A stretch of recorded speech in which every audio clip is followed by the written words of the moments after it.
Hello, moi c'est Steph et toi, t'es sur Radio Jab et t'es aussi chez moi, dans ma chambre. Si tu nous regardes sur YouTube, aujourd'hui j'enregistre le podcast dans mon antre, bien comfy, bien coloré. C'est une vibes parce que j'ai envie de te parler d'un sujet aujourd'hui, qui est le sujet de la confiance en soi. Salut, moi c'est Steph et toi, t'es sur Radio Jab.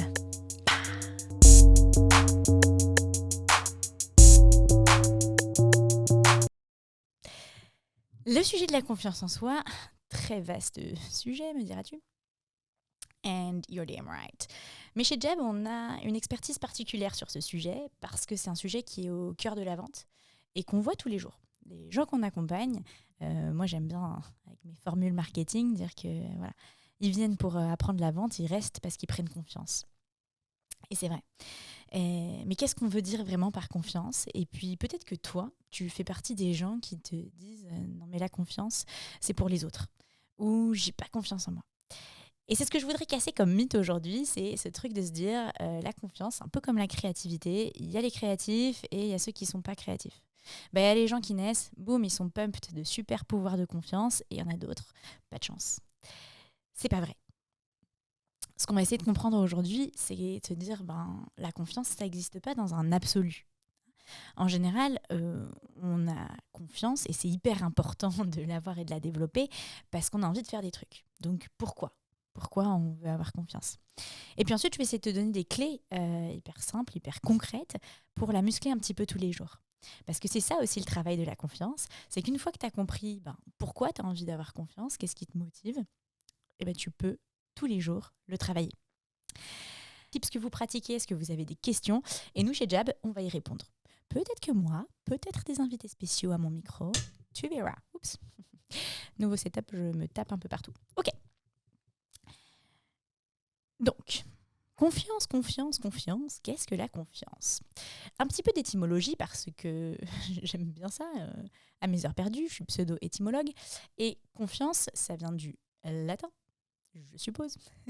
Cum fidere, avec la foi. Donc le premier truc de la confiance, c'est cet aspect assez irrationnel. Avoir confiance en soi, c'est une sorte d'acte de foi, c'est un premier prisme de lecture. On peut se dire, je ne sais pas pourquoi, mais je sais que je peux le faire. Et rien que de se dire ça, ça va nous aider à avoir des meilleurs résultats que si on pense qu'on ne peut pas le faire ou si on pense rien du tout. Donc, un exemple très simple et très concret qui m'est arrivé il n'y a pas si longtemps. J'ai commencé le CrossFit il y a quelques mois. Et puis, pendant le CrossFit, tu dois faire ce qu'on appelle des box jump. Donc, tu as une boîte d'une certaine hauteur. Elle t'arrive à peu près au genou. Elle est en mousse, donc rien de fifou. Et tu dois sauter dessus les pieds joints. Bon, normalement, vous voyez à peu près à quoi ça ressemble. Et c'est rigolo parce que c'est un truc qui m'a tétanisée pendant hyper longtemps. J'arrivais pas, j'avais vraiment peur. Et un jour, j'y suis arrivée. Boum. Il a fallu que j'arrive une fois pour me dire ce truc c'est réglé. Et ça a développé chez moi une confiance de pouvoir faire plein d'autres mouvements athlétiques où j'avais des freins. Mais surtout, je suis passée de faire un saut à en faire plein, à me challenger, à en faire le plus possible par minute, à le faire avec des burpees. Enfin, vraiment, j'en ai fait plein.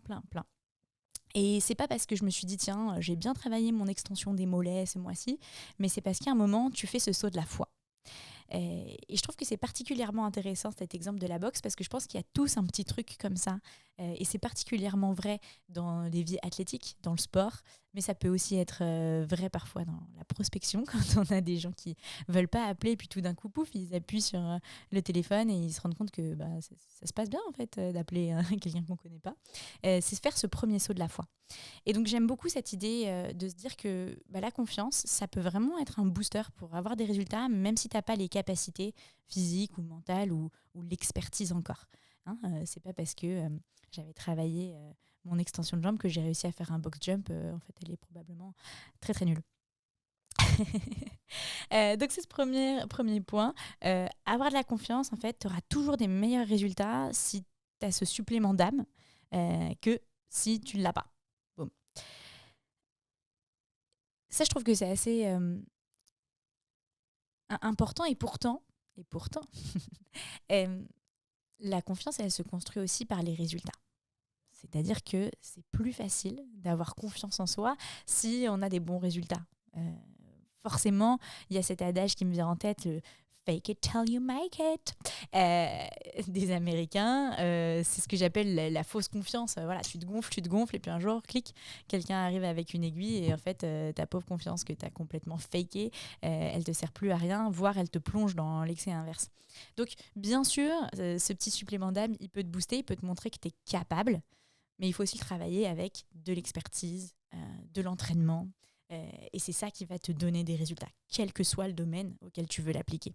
Quand tu commences à voir, ah purée, je travaille, ça paye, je me sens plus knowledgeable, c'est-à-dire je me sens plus en connaissance sur un sujet, je peux affirmer des opinions, je peux argumenter, j'ai moins peur de parler, de me risquer, et bien tout de suite, ta confiance, elle monte, elle monte. Donc ça, c'est un point très important. On voit là, dit prof Steph, que la confiance, ça se muscle. Hein, la confiance, c'est comme un muscle. C'est-à-dire que petit à petit, tous les jours, tu peux aller à la salle et travailler ta confiance. Donc ce que je veux que tu fasses maintenant, c'est de te dire, ok, j'ai un domaine de ma vie dans lequel j'aimerais monter en confiance. Qu'est-ce que je peux travailler tous les jours ? Des petites actions, tous les jours, des micro-actions qui vont me faire monter en confiance. Et puis au bout d'un mois, ces micro-actions, elles paraîtront hyper faciles. Donc ce sera quoi le prochain niveau ? Prends ce petit moment pour toi et reprends peut-être tes objectifs de l'année ou reprends un challenge personnel que tu as en tête depuis longtemps et sur lequel tu n'arrives pas à progresser et dis-toi, ok, si je le ramène à mon quotidien, comment je progresse ? Comment je fais des micro-actions pour me donner plus et plus et plus confiance ?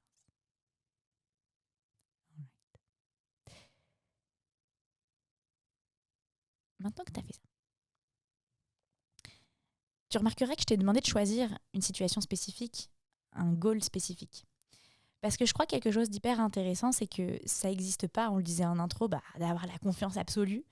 On a confiance dans certains domaines, on n'a pas confiance dans d'autres. Hein, et ça, c'est bien une preuve que la confiance, ça se travaille. Moi, on me dit souvent, mais toi, tu as hyper confiance en toi. Oui, c'est vrai, j'ai confiance dans certaines choses et j'ai confiance dans certaines de mes capacités qui ne sont pas forcément d'ailleurs des skills ou de l'expertise, mais j'ai confiance dans le fait que j'irai bien à la fin du tunnel. Je m'en sortirai, je peux compter sur moi-même. Et là, on ouvre un autre chapitre de développement personnel que tu peux aller regarder en thérapie. Mais je crois qu'il y a quelque chose de très, très profond à travailler, même s'il n'y a pas avoir confiance en soi dans toutes les matières et dans l'absolu. Il y a cette confiance en soi qui est profonde, qui est confiance qu'on va rebondir, que ça va aller. Et je ne sais pas exactement pourquoi j'ai ouvert cette parenthèse, mais la dernière fois, j'écoutais un podcast d'une femme qui m'inspire énormément et qui disait qu'elle avait passé un moment assez affreux, mais que maintenant, quand elle doit passer des tunnels comme ça qui sont horribles, elle se dit, et elle a vraiment cette conviction ancrée en elle, de je me fais confiance et donc voilà, quelle que soit la chose qui se trouve à l'autre bout du tunnel, ça va aller pour moi. Je vais m'en sortir, je me fais confiance. Et c'est peut-être la seule forme de confiance un petit peu dans l'absolu qu'on peut avoir en soi. C'est bien sûr, il y a des terrains où on sera plus ou moins confiant à se lancer parce qu'on est lucide sur nos capacités. Et en même temps, il y a un truc qui est inébranlable et qui n'appartient qu'à toi. C'est ta confiance en ta résilience, en ton optimisme, en ta capacité de transformer les problèmes en opportunités. Et ça, il n'y a pas de secret pour le travailler. Il y a se mettre dans des situations de challenge, se raconter les bonnes histoires, venir chez Jab, ça aide beaucoup, je promets. Et éventuellement d'autres travaux de journaling qu'on pourra aborder plus tard. Mais ce truc de journaling, il est important et je reviens dessus parce que il me fait penser à la comparaison. Quel est le rapport, Steph ? Tu vas voir, reste avec moi. Prendre des micro-actions, ça veut dire tous les jours vouloir progresser un petit peu plus. Et qui dit progresser, dit à un moment, il faut se retourner et se rendre compte qu'on a progressé. Pas juste toujours regarder vers l'avant et ce qu'on pourrait faire de mieux. Et ça veut dire se comparer à soi et uniquement à soi, à son soi d'hier. Et je relie ça beaucoup à la confiance parce que souvent, un truc qui peut détruire la confiance, c'est de se comparer aux autres. Se comparer aux autres, c'est pas forcément malsain tout le temps. Comme tout dans la life, il n'y a pas d'absolu. Parfois, c'est sympa de l'émulation, de la compétition, de se mettre des challenges avec ses potes, d'aller faire des choses ensemble, de regarder la concurrence pour se donner un petit coup de boost. Ça peut raviver une sorte de feu, moi je trouve, la comparaison avec l'autre. Mais il faut qu'elle ait un lieu et un temps. Waouh, ça se traduit très mal. A time and place. Ça veut dire que la personne à qui tu dois te comparer, c'est ton toi d'hier. Et c'est ça qui te rendra le plus heureux, parce que souvent, la comparaison avec les autres, ça te rend malheureux, surtout quand tu sais, à l'époque où on vit, sur les réseaux sociaux, les autres, 99% de ce qu'ils disent, c'est du bullshit. Et donc toi, tu te sens comme un gros prout dans ton canapé un dimanche soir en train de scroller. Et ça, c'est pas la vie que je veux pour mes auditeurs. J'ai envie que vous ayez une vie forte, une confiance saine. Qu'est-ce que ça veut dire nourrir une confiance saine? C'est pas une confiance démesurée qui s'appuie sur rien, et c'est pas non plus une confiance qui ne tient qu'à l'expertise et à la rationalité et à la comparaison aux autres. Tout un programme, je vous l'accorde. Ouh, oh my god. Ah, il n'y a plus de lumière. Ah, il y a la lumière. Ouais, j'ai l'impression que je vais mettre le feu chez moi. Excusez-moi, petite pause lumière. This would not be great. Donc derrière le sujet de la confiance, tu as celui de la comparaison, tu as celui de dépasser ses peurs, et tu as celui de qui tu as envie d'être. Et ça, c'est hyper important. Quand on me dit j'ai envie d'avoir confiance en moi, ouais, cool, mais tu as envie d'avoir confiance en toi, pourquoi? Et ça revient à cette idée de porter une vision pour soi. Qu'est-ce que tu as envie de faire? C'est cool d'avoir confiance, mais quand tu t'imagines et que tu fermes les yeux, ça y est, tu as confiance, tu fais quoi? Et ça, c'est vraiment une question qui est centrale et qui va vous donner de la motivation intrinsèque quand vous vous posez cette question. C'est pas simplement de se dire ah, je regarde cette fille et en fait elle a plus confiance en moi, si seulement j'étais elle. Ça, c'est assez pauvre, ce piège de la comparaison. Mais toi, qu'est-ce que tu aurais envie d'être? Et aussi cliché et Pinterest que ça puisse sonner, quelle vision tu nourris pour toi-même? On est unique. Tu peux pas essayer d'être quelqu'un d'autre. Et donc, quoi que tu essayes de faire pour être quelqu'un d'autre, bon courage. C'est pas ça qui va nourrir ta confiance. Donc, quand tu es au meilleur de toi-même, à quoi tu ressembles? Et je pense que c'est ça, cette confiance que tu vas aller nourrir. Moi, c'est une question que j'aime bien me poser. Pour moi, individuellement et aussi en collectif. Je me le pose souvent pour Jab, pour l'équipe qu'on construit. Quand on est au top de notre game, à quoi on ressemble? Et ça voudrait dire quoi, avoir confiance en ça? Il y a une petite side note à laquelle je pense en préparant cet épisode, c'était confiance en soi et confiance avec en les autres, la relation de confiance que tu nourris. Et c'est vrai qu'on pense souvent dans la relation de confiance à l'autre comme une relation dans le temps. Bien sûr, au début, tu peux poser les jalons d'une certaine confiance, tu peux donner des preuves, des perches de confiance, mais surtout, la relation à l'autre, c'est quelque chose qui s'éprouve au travers des épreuves. Voilà. Il n'y a que le temps qui nourrit cette relation-là. Et ça s'applique pour une relation à deux, mais je pense que ça s'applique beaucoup dans la relation avec soi. Et la confiance, c'est un sujet très intime. Avoir confiance en soi, c'est pas quelque chose qui se fait du jour au lendemain, ça se construit sur plusieurs années, plusieurs dizaines d'années. Et pourtant, tu peux assez rapidement augmenter tes niveaux de confiance sur des endroits localisés.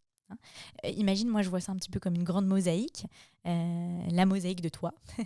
Et cette mosaïque de confiance en toi, elle est large, c'est presque une tapisserie que tu construis tout au long de ta vie. Mais quand tu zoomes, y a plein de petits carreaux. Et chaque petit carreau, tu peux aller le solidifier, tu peux aller le coller, tu peux aller changer la couleur, tu peux faire plein de trucs si tu poursuis ma métaphore. Mais il y a à la fois une construction qui est grande et qui est celle d'une vie, et aussi plein de micro-actions que tu peux mener. Donc, change ton paradigme sur la confiance si tu fais partie de ces gens qui étaient en mode « Oh my God, I'm not confident. » All right. Petite pause. Petite pause après la pub. C'est drôle parce que en préparant l'épisode, je feuilletais mon journal d'apprentissage et je retombe sur une page où il est écrit qu'est-ce que tu contrôles et qu'est-ce qui est important pour toi. Et je crois que ça, c'est un bon cadrage pour se poser cette question de la confiance d'une manière hyper concrète. Travailler sa confiance, ça pourrait être se poser cette question, finalement, qu'est-ce qui est important pour moi, qui j'ai envie d'être et qu'est-ce que je peux contrôler. Et ça, c'est vraiment le noyau de ton travail sur la confiance. C'est l'intersection entre cette aspiration que tu as et les choses sur lesquelles tu as la main maintenant. Et donc, c'est ça que tu vas te poser comme question. Les micro-actions, ce que je vais faire, ce qu'on disait tout à l'heure, ça s'inscrit dans ce noyau-là. Qu'est-ce que j'ai envie d'être et qu'est-ce que je peux contrôler? On ne regarde pas les autres, on ne regarde pas les trucs qu'on ne peut pas contrôler, en train de se flageller. Non, on est focus sur soi. Pas d'une manière nombriliste, mais d'une manière constructive, optimiste, avec de la foi. Voilà pour la première partie de cet épisode, puisque je te propose une deuxième partie, une nouveauté dans le vlog Radio Jab, c'est d'aller partir à la rencontre de nos auditeurs et de vous demander, la confiance pour toi, c'est quoi? T'en es où? Qu'est-ce qui t'aiderait? C'est quoi les questions que tu te poses? Puis on retournera en studio où j'inviterai quelqu'un, probablement de l'équipe Jab, pour m'aider à répondre à vos questions. Voilà. Bienvenue dans ce nouveau format, je suis hyper excited. Bienvenue chez moi.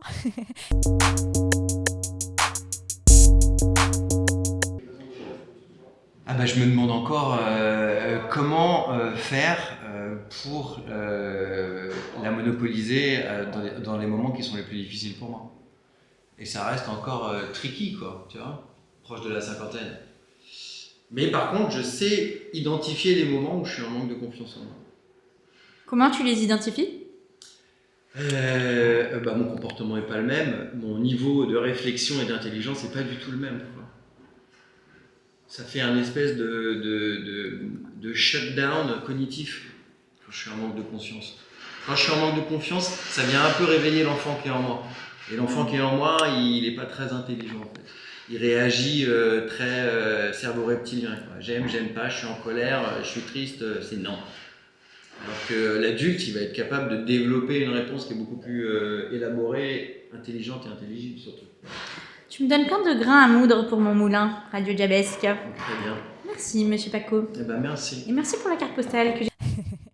Plein de grains à moudre parce qu'il y a beaucoup de réflexions dans ce que dit Julien. La première, c'est ce truc des deux circuits du coup dans ton cerveau qui te permettent de traiter les émotions notamment. Parce que quand on parle de confiance, on parle en réalité de la gestion de ses émotions aussi.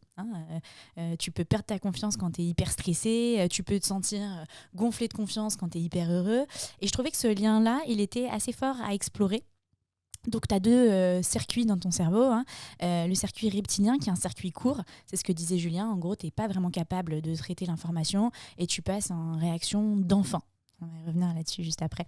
Et puis, tu as le deuxième circuit, qu'on va dire un peu plus long, où là, tu es capable de non seulement traiter l'information, l'émotion, mais de l'analyser et d'y réagir de manière appropriée.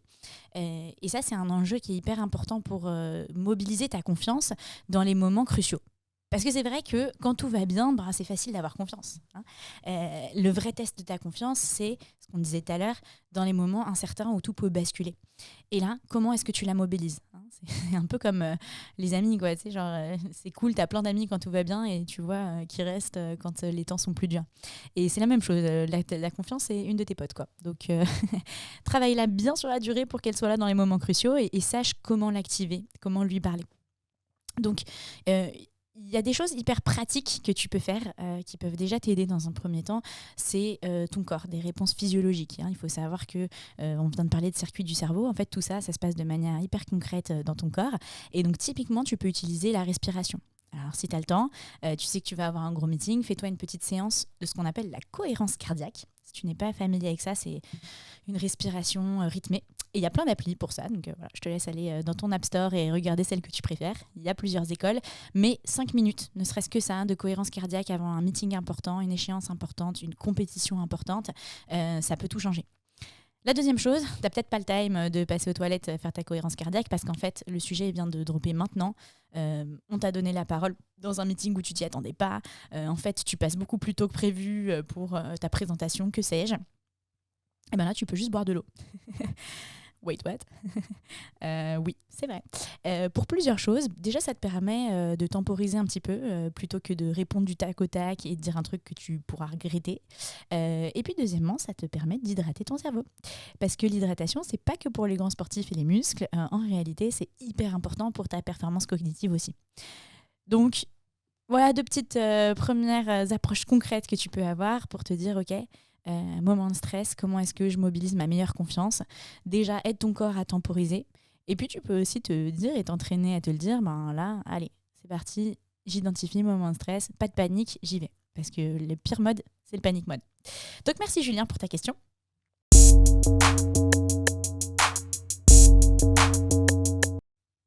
Après Julien, on va naviguer vers un tout autre sujet sur la confiance. Vous m'avez beaucoup remonté cette notion de syndrome de l'imposteur. Et loin de moi l'idée de faire des clichés genrés, mais c'est quand même un truc de fille. Donc, Donc c'est quoi la confiance pour toi? Est-ce que tu as confiance en toi? Alors moi je dirais que comme plein de gens, je n'ai pas confiance en moi. Souvent les gens me disent que je donne l'apparence d'avoir confiance en moi, en fait pas du tout. Le syndrome de l'imposteur est jamais très loin.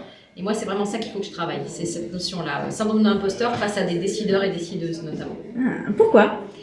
Parce que souvent, je me sens pas suffisamment légitime, crédible, alors que je viens de grande boîte, mais pourtant, c'est un sentiment qui ne me quitte pas. Et donc, voilà, il faudrait que je travaille davantage sur ces sujets-là. Comment tu travailles aujourd'hui? Waouh, beaucoup de choses à analyser ici. Peut-être pour te donner un truc un petit peu différent de ce que j'ai pu dire tout à l'heure, il y a un vrai sujet pour moi sur le syndrome de l'imposteur qui est, bon, il y a ce sujet un peu fake it till you make it. Moi, franchement, je recommande pas. Je trouve que c'est vraiment une confiance superficielle de faire semblant d'être au top et en fait, tu te dis je mérite pas d'être là. Ça peut te faire accomplir beaucoup de choses parce que c'est du fuel, quoi, de l'essence dans ton moteur. Mais je crois pas que ça soit sain pour toujours. En tout cas, c'est pas des fondations sur lesquelles tu veux te construire. Donc une fois que j'ai dit ça, qu'est-ce que je fais pour dépasser mon syndrome de l'imposteur? Parce qu'il suffit pas juste dans sa tête de se dire bon bah j'ai ma place. Alors, bien sûr, il faut le décider. Mais je pense que pour bien le décider, il y a cet aspect trouver en quoi tu es unique. Pour moi, le syndrome de l'imposteur, c'est essayer de rentrer dans un moule et d'être comme tout le monde. Parce qu'en fait, tu es un imposteur par rapport à qui? Par rapport aux gens qui vont te juger ou à qui tu te compares. En gros, c'est ça. Hein. Tu regardes les autres et tu te dis, j'ai pas ma place. Alors que toute cette énergie que tu mets à te dévaloriser ou à douter de toi, tu ferais mieux de la mettre à trouver ta spécificité et ce qui te rend unique et différent. Ça t'extrait de la comparaison. Et puis ça te permet aussi de mieux te connaître et de comprendre tes forces et de capitaliser dessus, au lieu d'essayer de moduler chacune de tes qualités pour les faire rentrer dans le bon moule. C'est con, tu risques de passer à côté de qui t'es vraiment, de tes talents et de ce que tu peux apporter au monde, et aussi tu risques de te faire des grosses boules de stress pour te mettre en situation d'échec. Donc voilà, tableau noir, it's like, don't do this. Mais voilà ce que j'ai à dire sur le syndrome de l'imposteur et la confiance. C'est vrai que c'est hyper lié, c'est hyper voilà, féminin quand même. Donc attention à ça, attention à pas vouloir, et pareil pour ce truc assez féminin qui est aussi le syndrome de la bonne élève, de vouloir rentrer dans les cases, avoir la bonne note et tout. En fait, c'est plus ça le sujet à un moment dans la vie. Donc voilà, creuse plutôt qui tu es et cherche à voir ce qui te rend unique plutôt que de vouloir te mettre à la hauteur des autres. C'est pas ça. Très bonne remarque, en tout cas, j'ai trouvé ça très intéressant. Peut-être d'ailleurs, pour replonger dans le commentaire précédent, et celui de Julien, mes petits flashbacks, je pensais à comment est-ce qu'on mobilise sa confiance dans ces moments d'impact. C'est la théorie de l'alter ego que j'utilise beaucoup dans Dress for Success, où je vous parle de choisir un bijou, un accessoire ou une fringue qui vous permet de vous transformer et qui vous permet de mobiliser le meilleur de vous-même. Ça aussi, ça peut être quelque chose d'hyper concret pour vous donner confiance. Donc voilà, suivez la masterclass Dress for Success. J'y crois vraiment, et c'est d'ailleurs des chercheurs en sport de haut niveau qui sont à la base venus avec cette théorie-là, que j'ai adapté pour que nous, le commun des mortels, on puisse aussi tirer le meilleur de notre confiance et de notre performance. Mais vraiment cette idée de tiens, et si je mettais ma bague fétiche aujourd'hui, ou alors j'entre dans un mythique, boum, je sais que si je change ma montre de poignet, c'est un petit signe pour me dire allez, t'es la boss, let's go. Voilà. Donc ce truc de moment d'impact et de comment dirais-je, matérialiser le fait que vous allez rentrer en moment de performance, mais au lieu de l'associer à un message de panique dans votre tête, de l'associer à votre alter ego positif, le super-héros que vous avez créé, ça change tout. All right. Est-ce qu'on a d'autres commentaires de l'audience? C'est parti, mon kiki, qui j'ai ici. C'était facturer beaucoup plus cher que ce qu'on faisait initialement, par exemple. Parce qu'on se disait, en fait, personne ne sera prêt à payer ce prix-là pour nous aujourd'hui. Et en fait, enfin, voilà, tu le fais une fois, deux fois, et en fait, les gens... Je voulais vous passer ce commentaire, cette question de confiance et du prix et de la valeur de ce qu'on apporte.